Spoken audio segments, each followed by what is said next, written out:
Hey y'all, it's Holly. So I did watch GoldenEye a couple days ago, but life gets in the way of things. Anyway, uh, if you've noticed, I've been using like the DVDs and stuff for this. The reason for that, um, one, because I also have it on DVD, but the main reason is I do have them on Blu-ray. Except the one I got is this version, which I mean I don't know if it's like cons how it's considered amongst the Bond fan group. Like, is it like, oh, it's not good because it's just the bare bones collection, or like, do you guys prefer the single releases? Whatever the case, this is why I always just do the DVD copy, at least for the pictures, like the thumbnails, because there's no, like, all this has up through GoldenEye being right there. There's no images. So I do have the Blu-rays. I do watch those Blu-rays when possible. Um, like when I was in Hilton Head doing all the Roger Moore movies, they only had a DVD player at the hotel, so I just used the DVDs. Anyway, though, before I get into the movie, remember, please, if you like my stuff, go ahead and subscribe, leave a like, leave a comment, share it, hit that notification bell, all that jazz. So, I feel like I may annoy a lot of people with this. Um, so here's okay, some background with me and Pierce Brosnan Bond. Pierce is probably still one of my favorite Bonds, like right up there. But um, the first Pierce Brosnan movie I saw, or Bond one I saw in theaters, first Bond movie I ever saw was Rolls on Enough. Now, granted, and I saw it in the theaters. Granted, I don't remember much of it because I was 7. So don't remember much other than I just made a joke at the end of the movie or something. I remember getting my grandpa to laugh at the joke. That's about it. But so I don't really have a soft spot for any of them really, except for well, you'll see. But besides the point, GoldenEye is one of those ones where I like it. But I don't think it. I don't want to say anything yet. I don't want to like screw anything. But I don't know how high it's going to rank for me. Once again, I don't know really the general consensus on like the Brosnan rankings, besides one of them. But we'll get to that one. Um, but I don't know how high this ranks. I feel like this is always one that everyone loves, and I don't know if that's more so nostalgia or because it's tied in with the video game. Because for a long time I was like, the GoldenEye video game's amazing. So obviously the movie has to be amazing. The movie's good. The movie's good. But I think, like, I'm pretty sure I have seen it all the way through before. Um, but I don't think I'm going to rank it that high. I may be wrong. I may be 100% wrong. I got 2 more movies to watch. I have seen Die Another Day plenty of times, so I know where that's kind of ranked for me. But because for the longest time, the only 2 Bond movies I ever had on DVD was Casino Royale and Die Another Day. So that was just my rotation. Um, that said, there is a lot of things I like about this movie. And when I say like it's fine, it's fine. It's there's nothing I overly hate it really. It was just okay. In my opinion, solid. It was good. It's better than a lot of the bad Connery movies, better than a lot of the Moore movies. So, I mean, take that as you will. I don't think I'd rank any higher than any of the Dalton movies or Lazenby. So there you go. But uh, Farika Johnson, Famke, Famke Jensen. Is that how you say her name? She's the best thing in the movie. Like when I was younger, I used to think it was Boris, and it's still Alan Cumming's still great, but my God, she's having fun in this movie. Um, she's probably like if I ever do a Bond villain ranking, I may include like the sub villains, but I'll probably do just the main henchman, but if I do the henchman ones, she's way up there. She's amazing. I love her energy. Um, but okay, so here's the thing. I have a lot of thoughts on this one, which is probably why I also took some time to think about it. Um, Sean Bean is always great. I love Sean Bean. Um, but I don't. His plan is weak. He definitely has a very weak plan because he wants to get revenge over something that happened to his parents. And it's just like, okay, sure, whatever. It's a weak plan, and it nothing really like he's kind of a weak villain.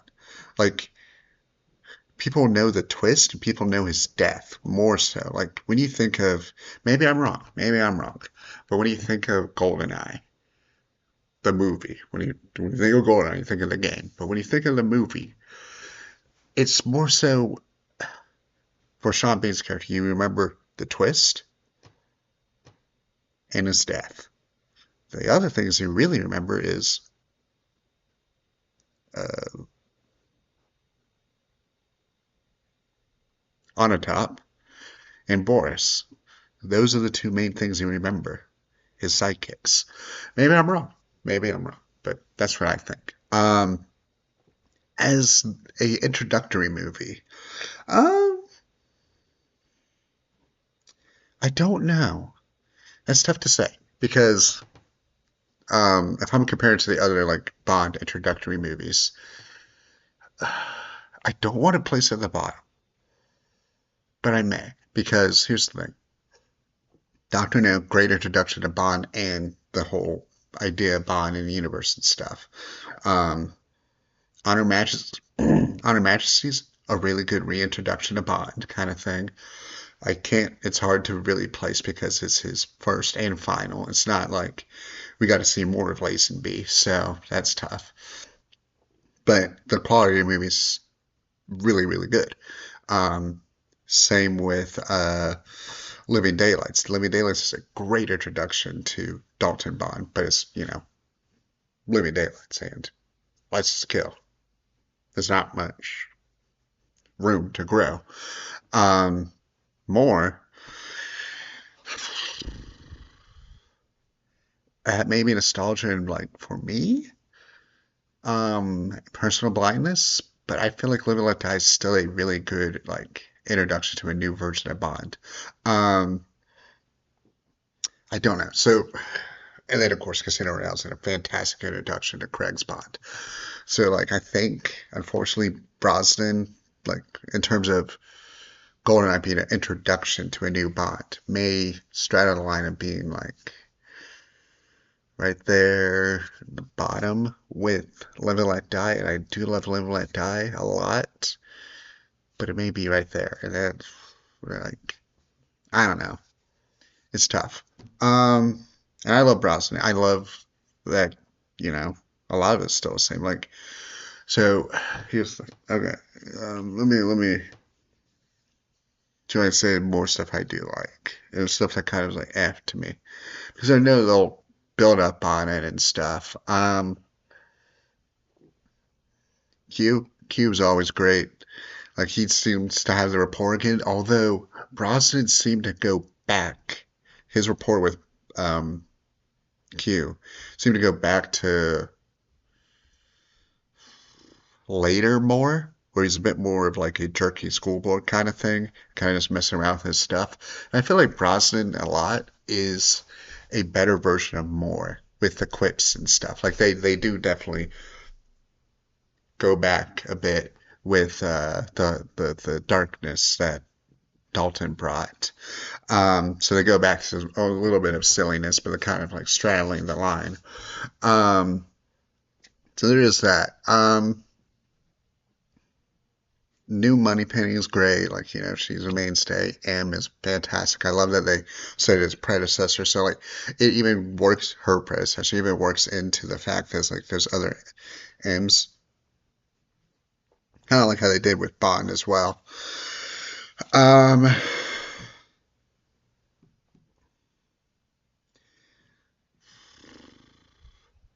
the Bond girl whose name I'm blanking on, she was fine. She was fine.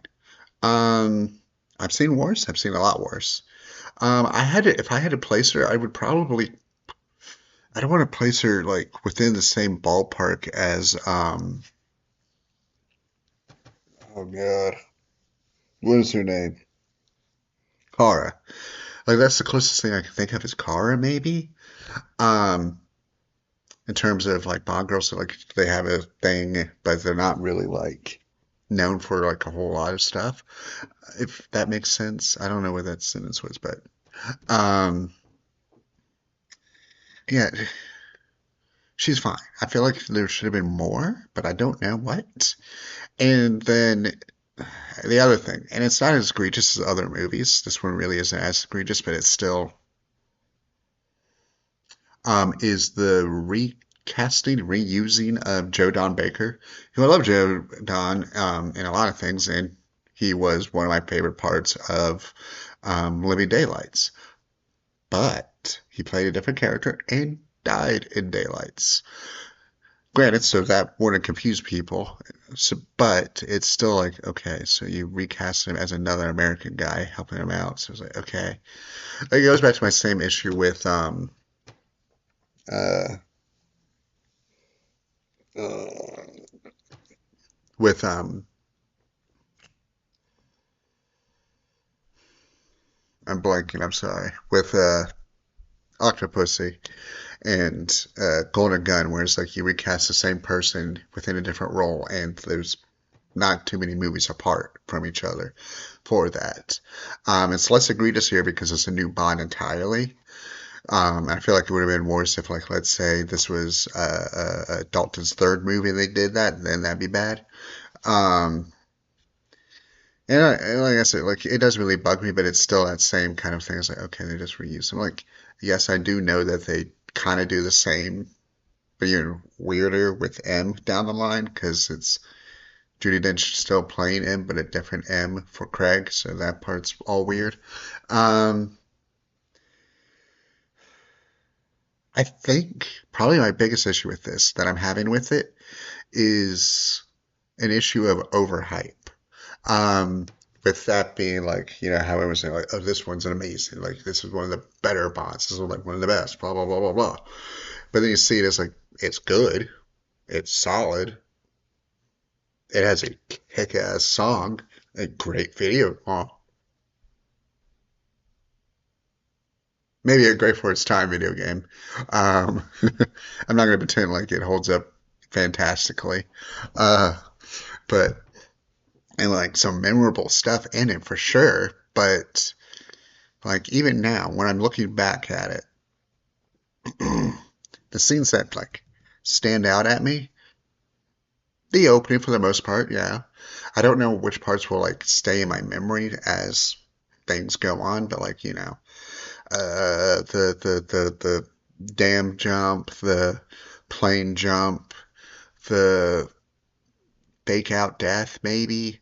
Boris just like for Boris, the part that I remember for Boris, even when I was a kid, is the I am invincible bit at the end where he gets frozen. Famke Jensen's whole bit, like more so her death than anything. Um, uh, and that's probably about it. Like right now, it's still fresh in my memory, but it's not like going to be any scenes that I'm like, well, oh yeah, and of course, 006's death at the end. But like I said, like his motivations just aren't great. Like I really feel like if he wasn't a ex double O and he was just a random dude who maybe worked for the British government and then betrayed them, kind of thing, and not like an actual double O, he wouldn't be nearly as memorable.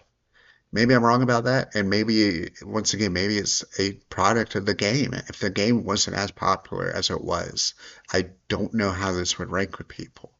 It would still probably be like mid to upper tier for a lot of people for sure, but I don't know if it would like hold the same like status as it does now.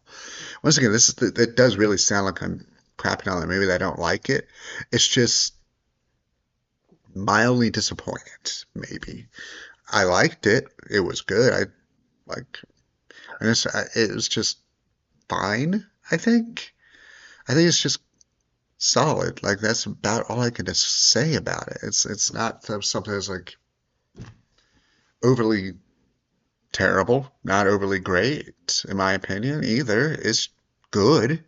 Like I said, I don't know how exactly it's going to rank for me because I do have Tomorrow Never Dies and World's Not Enough to watch. And of course, I am going to rewatch Die Another Day. But um, there may be a little, depending on how the other two movies go, I may piss off a lot of people. I may piss off a lot of people with my Brosnan rankings. Um, maybe. Uh, I do have thoughts, a lot of thoughts about Die Another Day. I think a rewatch is going to make that very interesting. Um, but yeah, like I liked it. Like once again, it's hard to say. I do like it. I do have issues, and the issues more so come from like kind of like okay, I don't think it's as good as everyone said it is kind of stuff. But it's nothing like really stood out saying this was awful, I hated this part or whatever, besides maybe his plan. Besides 006 being, for the most part, relatively like, not forgettable, but bland.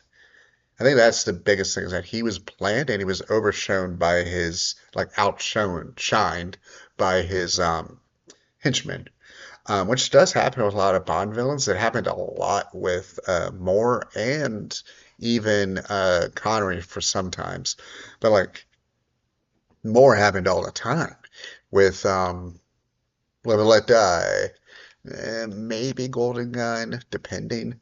Um, Octopussy, maybe. Octopussy had a weird villain situation too. There was a lot of ones where the villains just didn't do anything really. Oh, um, Spy Who Loved Me.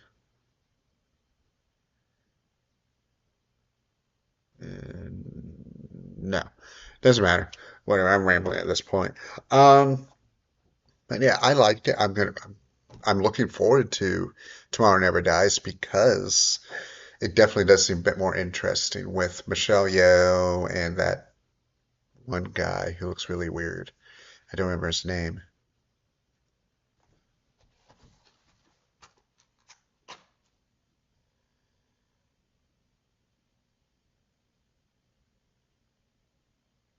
Okay, well he's not listed right here, but it's not Jonathan Price. I'm thinking it was the like troopy looking dude. I always liked that guy. Um, oh yeah, he was the dude from Batman Returns. Yeah. Anyway, I will be watching that soon, maybe tomorrow. Either which way, like I said, I liked it. I don't think I liked it as much as everyone else though.